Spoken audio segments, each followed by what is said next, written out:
Hello everyone. सो आज हम solve करेंगे problem of the day LeetCode. So जो आज की प्रॉब्लम है वो है सॉर्ट द जम्बर्ड नंबर्स।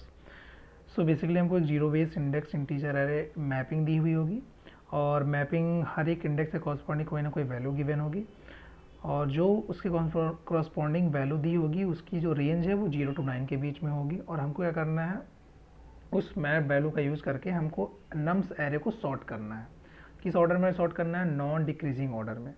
ठीक है। और अगर सेम मैप्ड वैल्यू होती है तो जिस सेम रिलेटिव ऑर्डर यानी जो पहले आया है उसको हम पहले रखेंगे, यानी रिलेटिव ऑर्डर उनका मेंटेन करेंगे। जो फर्स्ट आया उसको हम फर्स्ट इंडेक्स पे ही रखेंगे, मतलब पहले इंडेक्स पे रखेंगे अगर उनकी मैप वैल्यू इक्वल हो जाती है।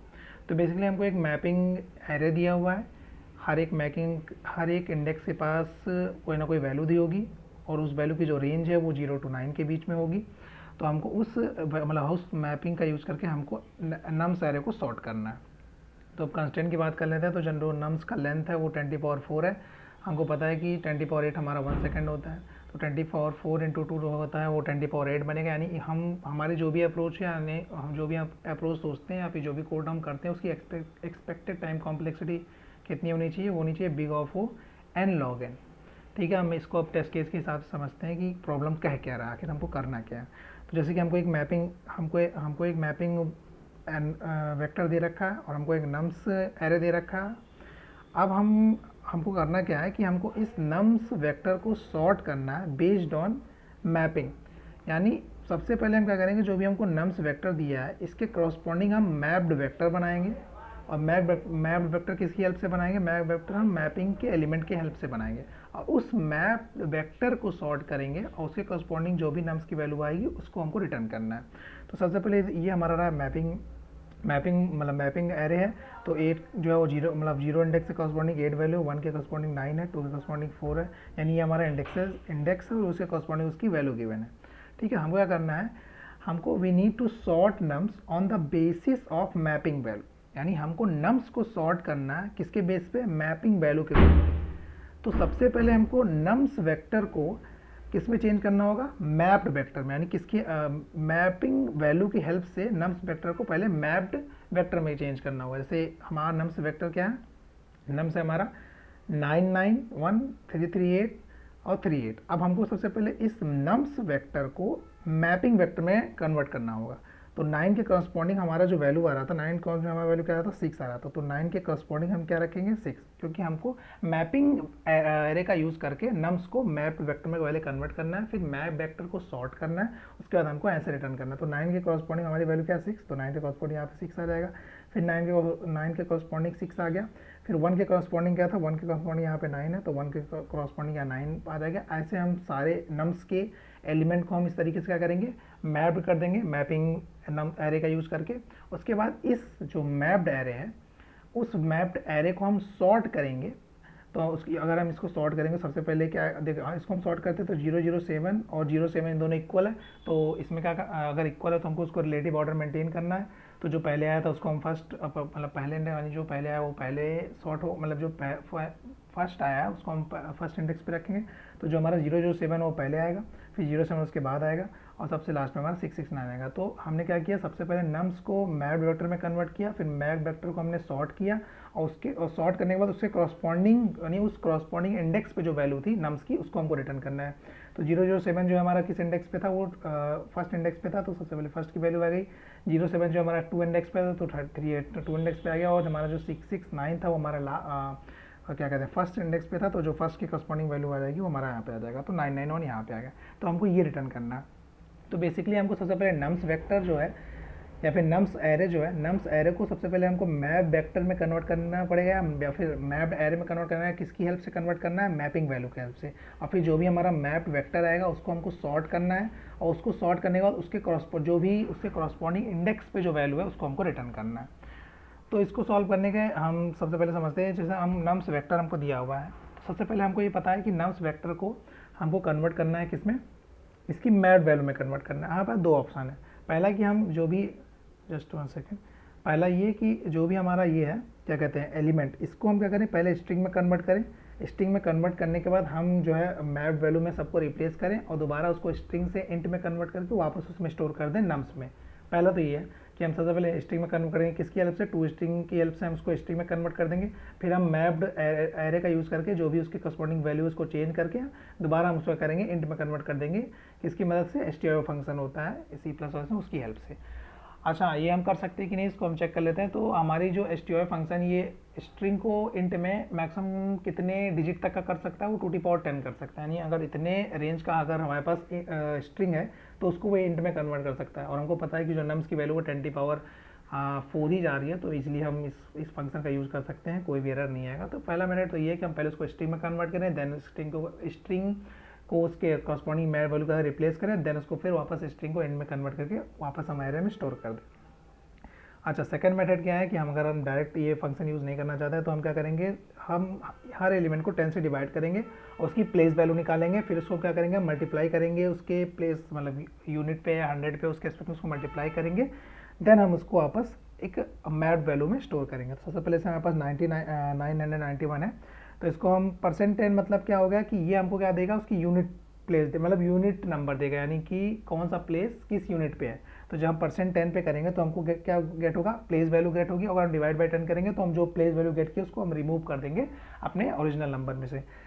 तो हम सबसे पहले हम प्लेस वैल्यू 1 लेके चलेंगे। प्लेस वैल्यू का क्या मतलब होगा कि यूनिट है, यूनिट्स पे है या टेंस पे या 100 पे, यानी जो भी नंबर हमारा जो प्लेस वैल्यू निकली हुई है उसको हमको यूनिट पे रखना है या 100 पे रखना है या टेंस पे रखना है, ये उसके कॉरस्पॉन्डिंग हमको पता चलेगा। तो स्टार्टिंग में तो जो भी प्लेस वैल्यू यूनिट पे रहेगी, क्योंकि जब हम 10 से डिवाइड करते हैं तो हमको लास्ट प्लेस मिलती है जो कि हमारी यूनिट प्लेस होती है। और हम एक मैप वैल्यू हम 0 से एनालाइज किए हैं, जिसमें हम जो भी यूनिट वैल्यू आएगी उसके कॉरस्पॉन्डिंग जो उसका नंबर बनेगा उसको हम इसमें स्टोर करेंगे। तो इससे हमारे पास यहाँ पे सबसे पहले 991 आ गया। अब 991 का जब हम %10 करेंगे तो वो यूनिट वैल्यू मिलेगी जो कि 1 मिल गया। अब इस यूनिट वैल्यू के हम मैप चेक करेंगे, यानी मैप इस पार्टिकुलर यूनिट के कॉरस्पॉन्डिंग मैप में कौन सी वैल्यू है, तो मैप 1। तो अगर हम यहाँ मैप में जाएँ तो मैप 1 के कॉरस्पॉन्डिंग हमको 9 मिल रहा है। तो यहाँ पर 9 हमको क्या तो हमने क्या किया, सबसे पहले यूनिट डिजिट निकाला, यूनिट डिजिट निकालने के बाद उसकी मैपिंग की, उस मतलब उस यूनिट डिजिट के कॉरस्पॉन्डिंग कौन सा नंबर आया, तो 9 आ रहा है। फिर हम क्या करेंगे, जो भी हमारा नंबर आया अब इसको इसके यूनिट प्लेस से डिवाइड करेंगे, सॉरी मल्टीप्लाई करेंगे कि ये किस प्लेस पे जाना चाहिए। तो अभी तो यूनिट प्लेस तो 1 है, तो हम इसको 1 से मल्टीप्लाई कर देंगे, तो हमारा जो नंबर आया 9, अब 9 को हम किस में स्टोर करेंगे, मैड वैल्यू में स्टोर कर देंगे, यानी इसमें ऐड कर देंगे। अब उसके बाद हम करेंगे डिवाइड कर देंगे 10 से, क्योंकि हमने 1 को डील कर लिया, यानी 1 हमारा सॉल्व हो चुका, मतलब 1 को हमने ऑलरेडी डील कर लिया, तो उसको हम डिवाइड करके हटा देंगे। तो हमारा जो इंटीजर बनेगा क्या बनेगा, 99। अब 99 को फिर हम %10 करेंगे, क्योंकि हमको फिर यूनिट प्लेस चाहिए, जिसको फिर यूनिट प्लेस चाहिए, फिर उसके कॉरस्पॉन्डिंग हम मैड वैल्यू निकालेंगे, फिर मैड वैल्यू को हम उसके प्लेस से मल्टीप्लाई करेंगे। तो अभी प्लेस 1 था, और जैसे ही हम अब क्योंकि हम यूनिट प्लेस को डील कर चुके हैं, हम नेक्स्ट प्लेस से पहुंच चुके हैं, तो जब नेक्स्ट प्लेस से पहुंचेंगे तो हम इसको 10 से मल्टीप्लाई कर देंगे, क्योंकि अब ये 10th प्लेस से पहुंच जाएगा। तो हमारा प्लेस अब जो हो जाएगा, हमारा क्या प्लेस हो जाएगा, वो 10 हो जाएगा। अब यहाँ पे जैसे हम इसका %10 किया तो हमको क्या मिला, 9 हमको इसकी वैल्यू मिली। अब 9 के कॉरस्पॉन्डिंग हम मैड वैल्यू चेक करेंगे, तो 9 के कॉरस्पॉन्डिंग हमको मैड वैल्यू 6 मिल गई। अब 6 जो है इसके प्लेस से मल्टीप्लाई करेंगे, तो अभी इसका प्लेस क्या है, 10th प्लेस होगा। मैंने बोला जैसे ही यूनिट प्लेस सॉल्व होगा, जैसे हम नेक्स्ट प्लेस पर जाएंगे तो उसके 10th प्लेस से पहुंच जाएंगे, और इसको हम 10 से मल्टीप्लाई कर देंगे। तो अब 6 × 10 + 9, यानी जो भी हमारी ओल्ड मैड वैल्यू थी और जो न्यू वैल्यू उसका हम ऐड कर देंगे, तो 69। तो अभी तक हम जो भी 991 के कॉरस्पॉन्डिंग हमें हमारी कौन सी वैल्यू बन चुकी है, 69 वैल्यू बन चुकी है। अब फिर से हम इसको 10 से डिवाइड करेंगे, क्योंकि हमने इस 9 के साथ डील कर लिया, तो उसको हमको रिमूव करना पड़ेगा अपने नंबर से। तो हम 10 से डिवाइड करेंगे तो हमको फिर से 9 मिल गया।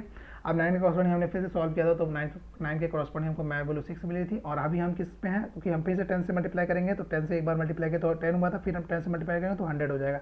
यानी जो अभी 9 है ये हमारा 100 प्लेस पे होना चाहिए। तो इसको हम क्या करेंगे, 100 से मल्टीप्लाई करेंगे, किसी कॉरस्पॉन्डिंग 6 वैल्यू थी, तो इसको हम 100 से मल्टीप्लाई किए और ओल्ड वैल्यू में हम इसको ऐड कर देंगे, तो 600 + 69 यानी 669 हो गया।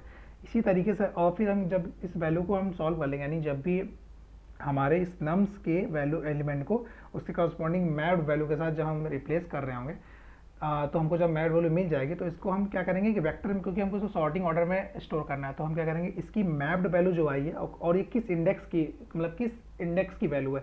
जैसे ये 0 इंडेक्स की, मतलब ये 0 इंडेक्स पे है 991, तो 0 इंडेक्स से कॉरस्पॉन्डिंग कौन सी क्या वैल्यू आई वो हम 669, इसको हम वेक्टर ऑफ पेयर मतलब वेक्टर पेयर में हम इसको इंसर्ट कर लेंगे।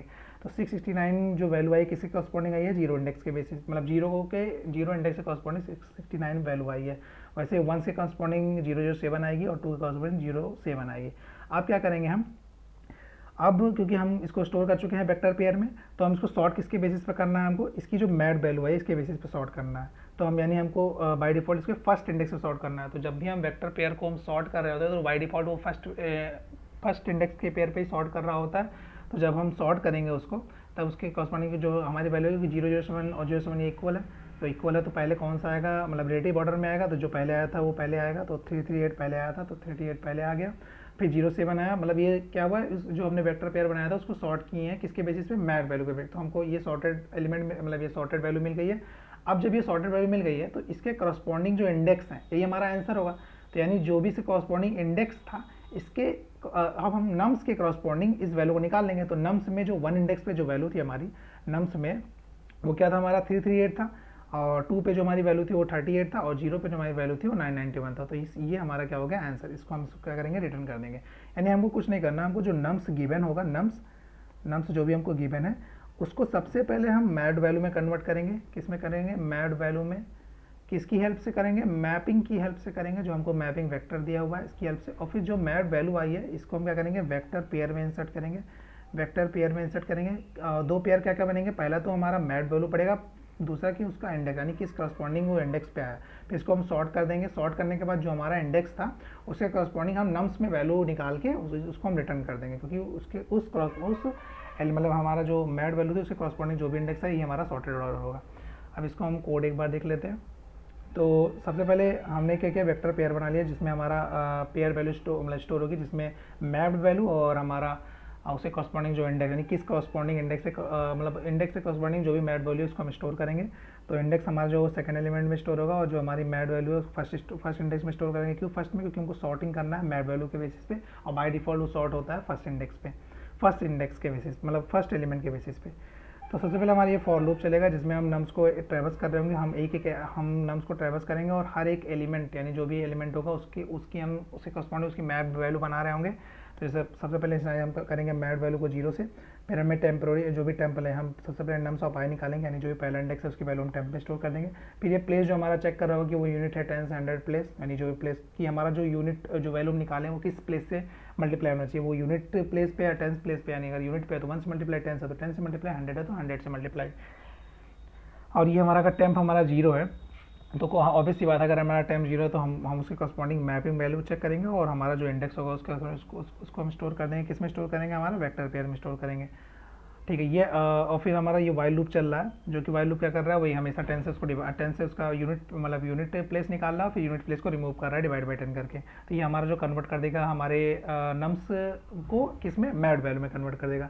और फिर हम क्या करेंगे, उसको सॉर्ट कर लेंगे किसके बेसिस पे, मैड वैल्यू के बेसिस पे। और जब ये मैड वैल्यू के बेसिस पे सॉर्ट हो जाएगा तो हम क्या करेंगे कि सेकेंड इंडेक्स के बेसिस पे हम नम्स से वैल्यू निकाल के उसको हम आंसर रिप्रेजेंट करके आंसर को रिटर्न कर देंगे।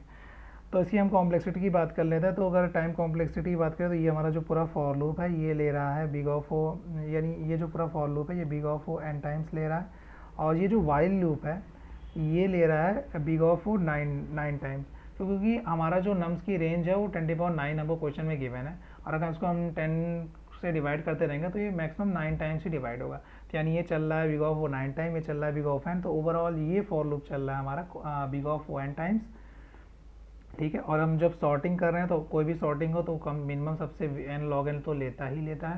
तो यानी एन लॉग एन ये हमारा सॉर्टिंग टाइम ले लेगा, और ये पुश करने का यानी ये भी बिग ऑफ ओ एन लेगा। तो यानी ओवरऑल जो टाइम कॉम्प्लेक्सिटी इसकी बनती है, टाइम कॉम्प्लेक्सिटी वो क्या बनती है, big of O N log N बनती है। अब स्पेस कॉम्प्लेक्सिटी बात करें तो हम एक एक्स्ट्रा स्पेस यूज़ कर रहे हैं मैप्ड वैल्यू और उसके कॉरस्पॉन्डिंग इंडेक्स को स्टोर करने के लिए। तो यानी हमारी इस कोड की जो टाइम कॉम्प्लेक्सिटी है वो हमारी big of O N log N, और जो हमारी स्पेस कॉम्प्लेक्सिटी है वो बिग ऑफ ओ एन बन जाएगी।